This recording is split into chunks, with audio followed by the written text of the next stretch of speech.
یہی بددیانتدار ایک morally corrupt election commission جو بار بار ہمارے خلاف پوری کیمپین چلا رہی ہے، یہ نون لیگ کا حصہ بن کے اور یہ پی ڈی ایم کا حصہ بن کے، جو ہمارے ہر فیصلہ ہمارے خلاف دیتا ہے، کیمپین کرتا ہے۔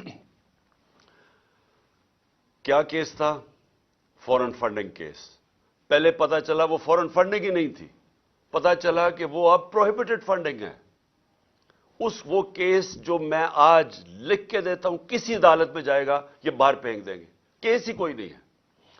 وہ رپورٹ کے اوپر ایف آئی اے میرے اوپر وارنٹ نکال دیتی ہے، اور وہ اسی کے اوپر وہی جو کیس ہے پروہیبٹڈ فنڈنگ کا، اس میں باقیوں کو سارا بری، عدالت بری نہیں کرتی، ان کی ضمانت دے دیتی ہے سب کو۔